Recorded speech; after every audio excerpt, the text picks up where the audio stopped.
नमस्कार विद्यार्थी मित्रो. आपण व्यवस्थापनाची कार्ये या प्रकरणाचा अभ्यास करत आहोत. यामधील व्यवस्थापनाचं तिसरं कार्य कर्मचारी व्यवस्थापन याचा आज आपण आढावा घेणार आहोत. व्यवसायाची उद्दिष्ट साध्य करण्याच्या दृष्टिकोनातून व्यवसायातील सर्वात महत्त्वाचा घटक तो म्हणजे कर्मचारी होय. कर्मचाऱ्यांच्या योग्य निवडीसंबंधी, कर्मचाऱ्यांच्या योग्य प्रशिक्षणासंबंधी, कर्मचाऱ्यांच्या कार्यक्षमतेच्या विकासासंबंधी भाष्य करणारं कार्य म्हणजे कर्मचारी व्यवस्थापन होय. कर्मचारी हा घटक भावभावना असल्या कारणाने या घटकाच्या भावभावनांचा त्यांच्या कार्यक्षमतेवर फार मोठा परिणाम होण्याची शक्यता असते. यामुळे कर्मचाऱ्याची मानसिक वृत्ती सदैव आल्हाददायक कशी राहील यासाठी प्रयत्न करणारे हे व्यवस्थापनाचे कार्य आहे. कर्मचारी व्यवस्थापन म्हणजे काय? तर उत्कृष्ट कार्यशक्ती आकर्षित करणे. व्यवसायाची उद्दिष्टे साध्य करण्यासाठी चांगल्या पद्धतीनं कार्य करणाऱ्या व्यक्तींना आपल्या व्यवसाय संघटनेकडे आकर्षित करण्याचं कार्य करणे. उत्कृष्ट कार्यशक्ती आकर्षित करणे, त्यांची भरती करणे, त्यांची निवड करणे, त्यांच्यावर कार्याची जबाबदारी सोपवणे, त्यांच्या कार्याचं मूल्यमापन करणे, मूल्यमापनानुसार त्यांना मोबदला देणे इत्यादी कार्यांचा समावेश असणारं व्यवस्थापनाचं कार्य म्हणजेच कर्मचारी व्यवस्थापन होय. आपण पुन्हा एकदा पाहूया. व्यवसायाची उद्दिष्टे साध्य करण्याच्या दृष्टिकोनातून उत्कृष्ट कार्यशक्ती असणाऱ्या व्यक्तींना आपल्या व्यवसाय संघटनेकडे आकर्षित करणे म्हणजेच उत्कृष्ट कार्यशक्ती आकर्षित करणे, त्यांची भरती करणे, त्यांची निवड करणे, त्यांच्यावर कार्याची जबाबदारी टाकणे, जबाबदारीनुसार मूल्यांकन करणे, मूल्यांकनानुसार मोबदला देणे इत्यादी बाबींचा समावेश असणारे व्यवस्थापनाचे कार्य म्हणजेच कर्मचारी व्यवस्थापन होय. थोडक्यात काय? कर्मचाऱ्यांच्याकडून अधिक कार्यक्षमतेने कार्य करून घेण्यासाठी आवश्यक असणाऱ्या उपाययोजना ज्या व्यवस्थापनाच्या कार्यामध्ये केल्या जातात त्या व्यवस्थापनाच्या कार्याला कर्मचारी व्यवस्थापन असं म्हटलं जातं. व्यवसायाची उद्दिष्टे साध्य करण्यासाठी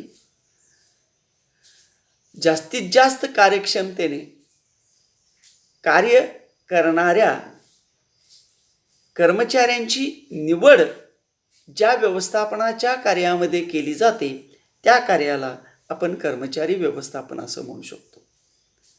थोडक्यात काय? कर्मचाऱ्यांच्या विषयी माहिती स्पष्ट करणारं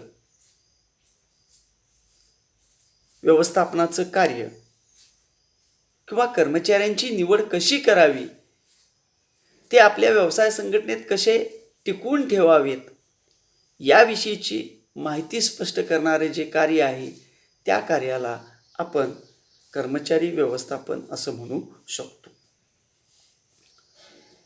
व्यवसायाच्या दृष्टिकोनातून कर्मचाऱ्यांची निवड करण्याची गरज का भासते? कर्मचाऱ्यांची गरजच का आहे?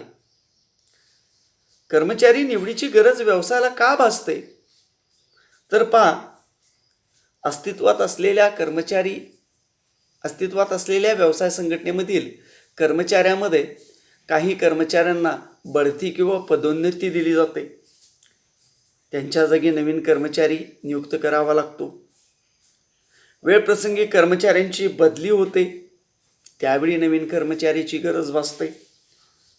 व्यवसायाचा विस्तार होत असताना अधिकाधिक कर्मचाऱ्यांची गरज भासते. अशावेळी कर्मचाऱ्यांची निवड करावी लागते. काही कर्मचारी वयोमानानुसार निवृत्त होतात, त्यांच्या जागी नवीन कर्मचाऱ्यांची गरज भासते. काही कर्मचारी कार्याच्या बाबतीत समाधानी नसतील तर राजीनामा देऊन जाऊ शकतात किंवा अधिक मोबदला मिळवण्याच्या हेतूने इतरत्र कार्य शोधतात आणि आपल्यामधील कार्य कमी करण्याच्या दृष्टिकोनातून राजीनामा देतात. किंवा कर्मचाऱ्यांचा अपघात होतो, कर्मचाऱ्यांचा मृत्यू होतो, इत्यादी कारणामुळे व्यवसाय संघटनेत ज्या जागा रिक्त होतात त्या ठिकाणी कर्मचाऱ्यांची निवड करावी लागते. कर्मचाऱ्यांची निवड करण्याची अनेक कारणे आहेत.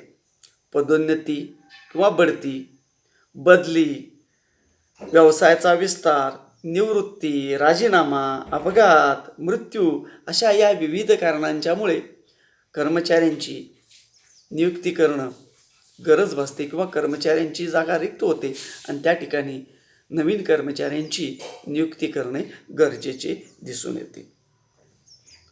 मग हे अतिशय महत्त्वाचं जे कार्य आहे, या कार्याच्या व्याख्या अनेक विचारवंतांनी वेगवेगळ्या स्वरूपात केलेल्या आहेत. त्या व्याख्या आता आपण थोड्याशा अभ्यासूया. पहिले विचारवंत थियो हायमेन.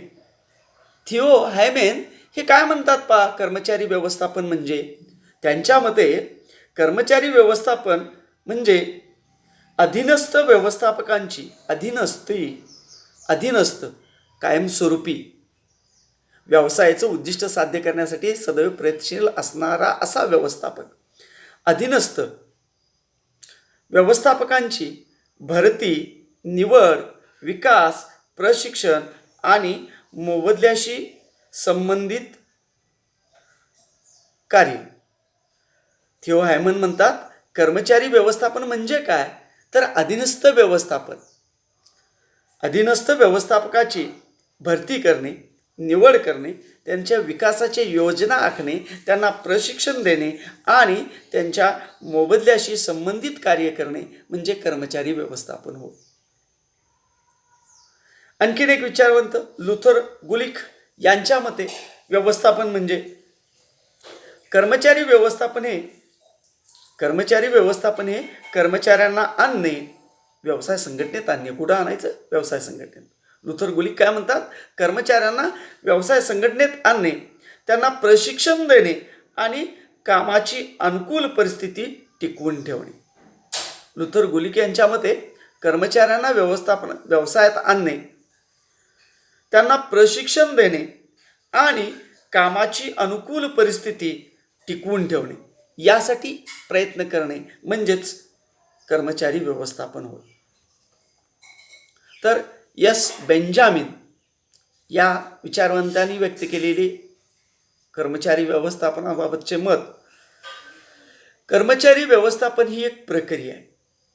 कर्मचारी व्यवस्थापन ही एक प्रक्रिया आहे आणि या प्रक्रियेमध्ये योग्य कर्मचारी ओळखणे, त्यांची पारख करणे आणि कामासंदर्भातील मार्गदर्शन करणे या सर्वांमध्ये गुंतलेली असलेली प्रक्रिया. कर्मचारी व्यवस्थापन म्हणजे प्रक्रिया असं एस बेंजामिन म्हणतात. एस बेंजामिन म्हणतात कर्मचारी व्यवस्थापन म्हणजे एक प्रक्रिया आहे आणि या प्रक्रियेमध्ये काय केलं जातं तर कर्मचारी ओळखले जातात. आपल्या व्यवसाय संघटनेच्या कार्याच्या स्वरूपानुसार कर्मचाऱ्यांची ओळख केली जाते, त्यांची पारख केली जाते आणि त्यांना योग्य ठिकाणी रुजू केलं जातं, त्यांचं मूल्यांकन केलं जातं आणि त्यांना मार्गदर्शन सुद्धा दिलं जातं. म्हणजेच कर्मचारी व्यवस्थापन ही अशी प्रक्रिया आहे की या प्रक्रियेमध्ये अनेक टप्पे आहेत. या टप्प्यामध्ये पहिल्यांदा कर्मचाऱ्यांची ओळख, आपल्या उद्दिष्टपूर्तीसाठी आवश्यक असलेल्या कर्मचाऱ्यांना ओळखणे, त्यांची पारख करणे, ते कार्यक्षम असतील का नसतील याविषयीची त्यांची पारख करणे, त्यानुसार त्यांना योग्य काम देणे, योग्य ठिकाणी त्यांना रुजू करणे, त्यांच्या कार्याचं मूल्यमापन करणे आणि त्यांना कार्यासंबंधी मार्गदर्शन करणे, या सर्वात गुंतलेली प्रक्रिया म्हणजे कर्मचारी व्यवस्थापन होय. थोडक्यात या तिन्ही विचारवंतांच्या व्याख्यांचा विचार केल्यानंतर, अभ्यास केल्यानंतर आपल्या असं लक्षात येईल, कर्मचारी व्यवस्थापन म्हणजे अशा कर्मचाऱ्यांची निवड की अधिक कार्यक्षमतेने दर्जेदार कार्य केली जावीत. व्यवसायाची कार्ये अधिक कार्यक्षमतेने दर्जेदारपणे पूर्ण करण्यासाठी कर्मचाऱ्यांची निवड करणे. व्यवस्थापनाच्या कर्मचारी व्यवस्थापन या कार्यामध्ये व्यवसायाची उद्दिष्ट साध्य करण्यासाठी अधिक कार्यक्षमता निर्माण करण्यासाठी कर्मचारी नियुक्ती, प्रशिक्षण इत्यादी बाबींचा आढावा घेण्यात आलेला आहे. या तिन्ही व्याख्यांचा थोडक्यात सारांश असा आहे, कर्मचारी व्यवस्थापन म्हणजे कर्मचाऱ्यांची निवड, भरती, प्रशिक्षण, मार्गदर्शन, मूल्यमापन आणि मोबदला निश्चिती इत्यादी कार्ये म्हणजेच कर्मचारी व्यवस्थापन होय. व्यवसायाची उद्दिष्ट साध्य करण्यासाठी हे मानवी घटक यंत्र घटकांच्या बरोबर सदैव कार्यरत असतात. यंत्रणा कोणत्याही भावभावना नसतात, मात्र या मानवी घटकांना भावभावना असतात आणि या भावभावनांचा त्यांच्या कार्यक्षमतेवर परिणाम होत असतो आणि या भावभावनांचा त्यांच्या कार्यक्षमतेवर अनिष्ट परिणाम होऊ नये यासाठी कर्मचारी व्यवस्थापन फार गरजेचं असलेलं आपल्याला दिसून येतं. म्हणून व्यवसायाची उद्दिष्ट साध्य करण्याच्या दृष्टिकोनातून कर्मचारी व्यवस्थापनाला अतिशय महत्त्वाचं स्थान प्राप्त झालेलं आपल्याला दिसून येतं. आणि हे महत्त्व स्पष्ट करणारे काही मुद्दे आपण थोडक्यात पाहणार आहोत. पहिला मुद्दा आहे प्रभावी व्यवस्थापन कार्य. कर्मचारी व्यवस्थापन हे प्रभावी व्यवस्थापनाचं कार्य आहे. व्यवस्थापनाची इतर कार्ये आहेत त्या कार्यांची ही गुरुकिल्ली आहे. व्यवस्थापनाची इतर जी कार्ये आपण अभ्यासलेली आहेत, नियोजन, संघटन, मार्गदर्शन, हे आपण अभ्यासणार आहोत. मार्गदर्शन ही अशी जी व्यवस्थापनाची कार्ये आहेत, या कार्यांची गुरुकिल्ली म्हणजे कर्मचारी व्यवस्थापन होय. असं का म्हटलं? कारण कर्मचारी व्यवस्थापनामधून आपणाला सक्षम कार्यशक्ती निर्माण करता येते. कर्मचारी व्यवस्थापनाच्या साहाय्यानं सक्षम कार्यशक्ती निर्माण करण्याची योजना आखता येते. सक्षम कार्यशक्ती निर्माण करता येते. ते कशी काय? योग्य कर्मचाऱ्याची निवड, त्यांना योग्य वेळी प्रशिक्षण, त्यांना योग्य मोबदला देणे, अशा या बाबी जर झाल्या तर तो कर्मचारी आपली व्यवसाय संघटना सोडून जाणार नाही. म्हणजेच सक्षम कार्यशक्ती आपण निर्माण करू शकतो. म्हणूनच व्यवस्थापनाच्या इतर कार्याची त्याला गुरुकिल्ली असं म्हटलेलं आहे. ही कार्यशक्ती काय करू शकते? तर उत्पादन, विक्री आणि वित्त अशा विविध विभागामध्ये प्रभावीपणे कार्य करू शकते.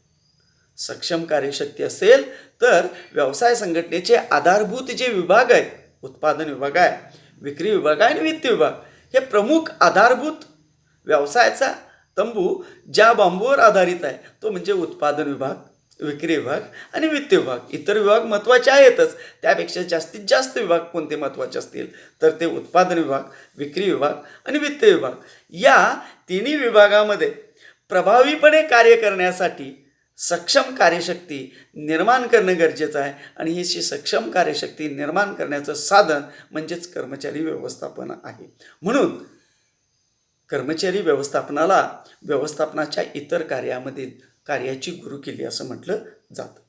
तर दुसरा मुद्दा, कर्मचारी व्यवस्थापनाच्या साहाय्याने आपण मानव संसाधनाचा परिपूर्ण वापर करू शकतो.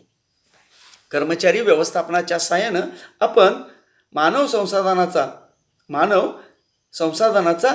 परिपूर्ण वापर करू शकतो. कारण काही विचारवंतांच्या मते कर्मचारी हे व्यवसाय संघटनेची मालमत्ता समजण्यात येतं. चांगले कर्मचारी असतील तर व्यवसायाचा विकास मोठ्या प्रमाणात होतो. कुशल तज्ज्ञ कर्मचारी हे व्यवसाय संघटनेची मालमत्ता समजण्यात येते आणि असे कुशल तज्ज्ञ कर्मचारी आपल्या व्यवसाय संघटनेमधून व्यवसाय संघटनेवर नाराज होऊन जर बाहेर गेले तर आपल्या व्यवसाय संघटनेची अधोगती होण्याची शक्यता असते.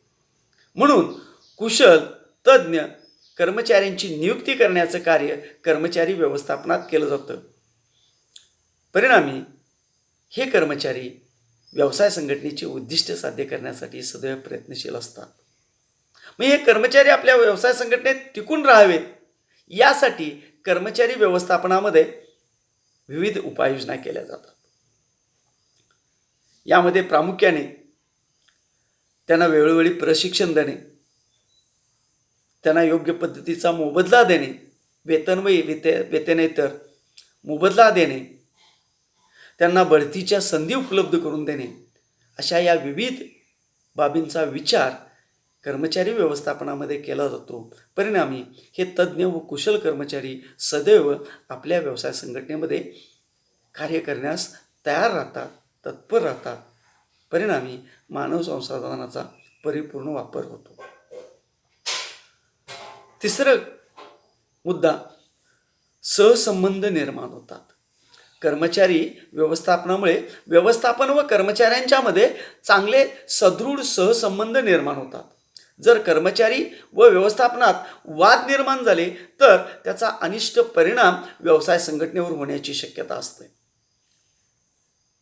कर्मचारी व व्यवस्थापनात जर चांगले संबंध नसतील, म्हणजेच कर्मचाऱ्यांनी व्यवस्थापनामध्ये बेबनाव निर्माण झाला, यामुळे कर्मचाऱ्यांनी संप केला, टाळेबंदी केली, मोर्चे काढले, तर याचा व्यवसाय संघटनेच्या इतर कार्यावर अनिष्ट परिणाम होण्याची शक्यता असते. व्यवसाय संघटनेच्या नावलौकिकावर परिणाम होण्याची शक्यता असते. म्हणून कर्मचारी व व्यवस्थापन यांच्यामध्ये चांगले सहसंबंध निर्माण होणं गरजेचं असतं आणि असे सहसंबंध निर्माण करण्यासाठी कर्मचारी व्यवस्थापन अतिशय महत्त्वाचं कार्य करत असलेलं दिसून येतं. कारण कर्मचारी व्यवस्थापनाच्या साहाय्याने कर्मचाऱ्यांना समान न्याय या तत्वाचा अवलंब केला जातो. कर्मचारी व्यवस्थापनामध्ये कर्मचाऱ्यांना समान न्याय या तत्वाचा व्यवस्थापनाच्या या तत्वाचा अवलंब केलेला दिसून येतो. सर्व नियमांचे पालन करून कर्मचाऱ्यांना बढती दिली जाते, त्यांच्यामध्ये कार्याचे वाटप केले जाते, त्यांना अधिकारांचं वाटप केलं जातं, मोबदला निश्चिती केली जाते, प्रशिक्षण दिलं जातं, त्यांच्या कलागुणांना वाव दिला जातो. परिणामी कर्मचाऱ्यांच्यामध्ये नेतृत्व गुण विकासाला संधी दिली जाते. अशा या विविध उपाययोजना कर्मचारी व्यवस्थापनाच्या साहाय्याने केल्या जातात. परिणामी व्यवस्थापन हे कर्मचाऱ्यांच्या सर्वांगीण विकासासाठी सदैव प्रयत्नशील आहे याची जाणीव कर्मचाऱ्यांच्यामध्ये निर्माण होते. म्हणून कर्मचारी व व्यवस्थापन यांच्यात सदृढ सहसंबंध निर्माण होण्यास मदत होते. अशा पद्धतीनं कर्मचारी व्यवस्थापन हे व्यवसाय संघटनेचं अतिशय महत्त्वाचं कार्य असलेलं आपल्याला दिसून येतं. व्यवसायाच्या व्यवस्थापनाचं अतिशय महत्त्वाचं कार्य असलेलं आपल्याला दिसून येतं. या ठिकाणी आज आपण थांबणार आहोत. उद्या या कार्याची महत्त्व स्पष्ट करणारे इतर मुद्दे आपण अभ्यासूया. धन्यवाद.